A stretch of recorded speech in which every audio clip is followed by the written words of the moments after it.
Welcome to a short video about using reading strategies to improve the efficiency and effectiveness of your weekly reading for university. We will cover 3 concepts today: the importance of task analysis, different reading approaches, and lastly, reading for content, structure and language. Do you think that this statement is true or false? Yes, it's false. So let's now work out why. When faced with a reading task, it is important to identify why you are reading the material. Use the information about your topic on Moodle and the learning outcomes in your unit outline to help work out, why am I reading this? Understanding your task dictates the reading strategy required.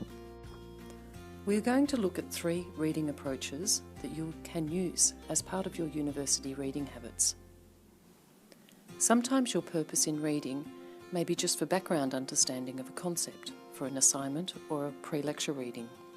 In this case, you may just skim the source to gain an overview of the main idea of the article. Read the abstract, the introduction, and the conclusion to find the article's main points. You skim read material to get the general picture. You scan when looking for specific information. You may need to find specific details on a topic for an assignment or a task that your lecturer has set.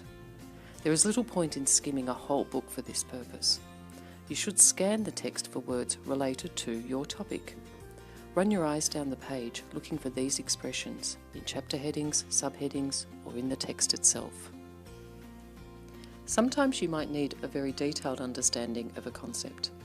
This kind of reading is always more time-consuming, but it can be combined with skimming and scanning for greater efficiency. By reading the introduction first and then the conclusion, you gain an overview of the author's main points. Then read the results and the discussion sections or the middle text for the details based on your identified purpose and keywords.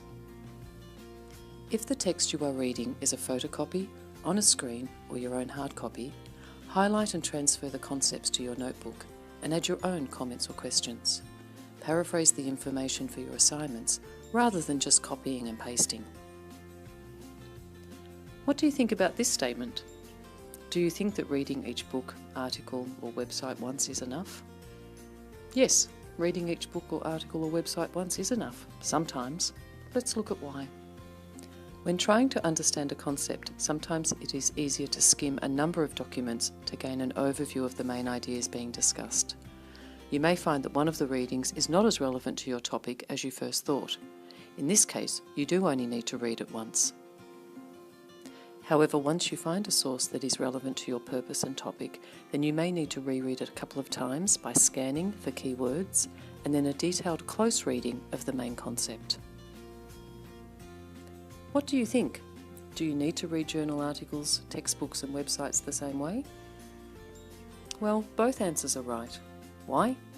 Because it depends on your purpose, which will help identify your approach. You have always read for content. Try now to also read looking at the structure. How has the author constructed their work? Look at the subheadings, diagrams, tables. Then read looking at the language used. Try making a glossary of new or discipline-specific words. What sentence starters or verbs are commonly used? The structure and language that you note down can also be used in your assignments. Finally, what are the main things to remember when starting your reading? Be clear about your purpose and what you are trying to achieve. Choose the best strategy of skimming, scanning or close reading, and then you will be more efficient with your reading and find more relevant information. Happy reading!